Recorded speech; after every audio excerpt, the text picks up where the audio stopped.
At first glance, Cub Swanson and Brian Ortega couldn't be more different. The Palm Springs veteran versus the South Bay upstart. A chiseled and heavily tattooed body, with SoCal etched across Swanson's chest, palm trees sprouting from the top of his shorts, and a Y-sleeved right leg, versus a largely unblemished canvas, seemingly longer and definitely leaner and topped with flowing light brown locks. And inside the octagon, Swanson brings a relentless yet unpredictably brilliant stand-up game against Ortega's patient approach that plays right into his elite Brazilian Jiu-Jitsu skills. All those factors are why the main event between two of the top featherweights in the world figures to be a can't-miss classic at UFC Fight Night 123 on Saturday night at Save Mart Center in Fresno. It's a fight, however, that almost never happened. 1 month ago, Swanson appeared to be on the cusp of his first title fight in 32 bouts. When Frankie Edgar got injured and had to withdraw from his UFC 218 scrap against champion Max Holloway, Swanson appeared to be a simple solution. The UFC, however, opted for a rematch between Holloway and former 145-pound champion Jose Aldo. It's an interesting position for Brian to be in, on a 4-fight win streak with a lot of hype around him, going against a very, very angry Cub Swanson, who's gonna go out there and fight like he has something to prove, said Fox Sports analyst and former UFC light heavyweight champion Rashad Evans. Upon closer inspection, the 4th-ranked Swanson, 34, and 6th-ranked Ortega, 26, might not be that different after all. More like parallel lines a few years away from each other. Each fighter, in fact, has won 4 in a row.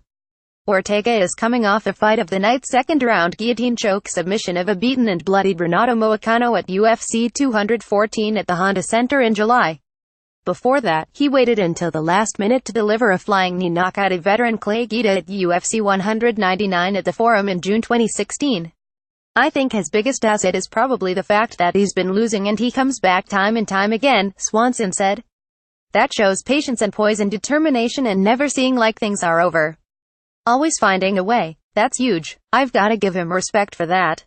Swanson's past 2 victories, unanimous decisions over Du Hoi Choi a year ago at UFC 206 and Artem Lobov in April at UFC Fight Night 108, were each awarded Fight of the Night.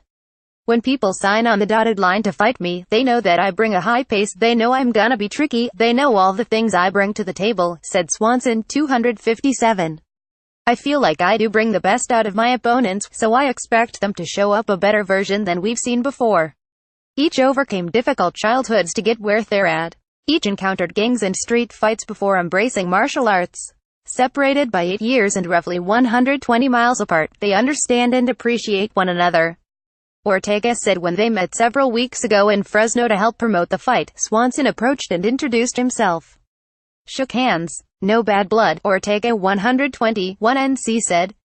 It just shows he's not trying to follow that type of everyone and talk smack and try to build himself up.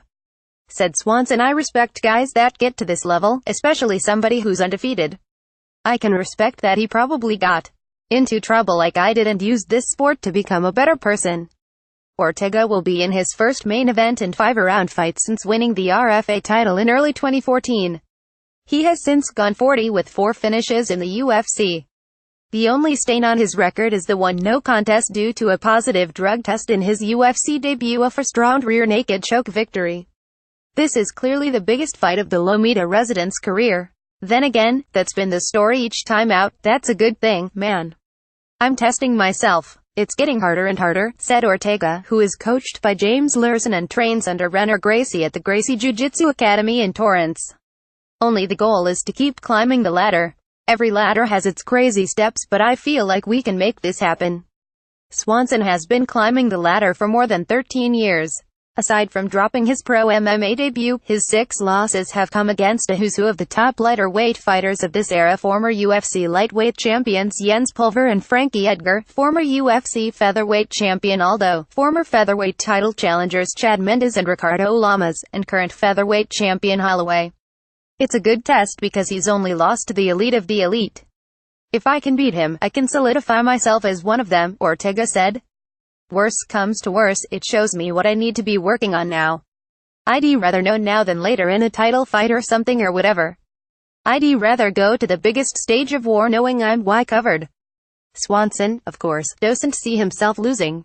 Though an impressive victory might secure a title shot against Holloway, Swanson, being in the final fight on his UFC contract, can't see past this fight. With he and Kenda Perez welcoming a daughter into the world less than 4 months ago, Swanson is using his family for motivation. Evans says this is the best Cub Swanson the fight world has seen. I think now just having a new kid and everything and being a top guy in the weight class for a while, being in a position where you do get passed up, said Evans, who will be providing analysis Saturday night from the Fox Sports desk in Los Angeles. Those are the type of things that kind of make you grow up in the weight class, and we're seeing him get more confident in that position. Swanson, who is predicting a second-round knockout of Ortega, admits to seeing a version of a younger Cub in Ortega. In his mind, maybe handing Ortega his first loss won't be such a negative. As much as I respect him and hope he does really well in his career, I just want to go out there and teach him a lesson, Swanson said. I've learned a lot of lessons by my losses. I feel like some of the best lessons I've learned are from my losses. I'll be glad to give him one of those. UFC Fight Night 123 win Saturday, Save Mart Center in Fresno. Main event number 4 featherweight Cub Swanson 257 vs. Number 6 Brian Ortega 121 NCTVFS 15 p.m. prelims, 7 p.m. main card. UFC Fight Pass 3:30 p.m. early prelims.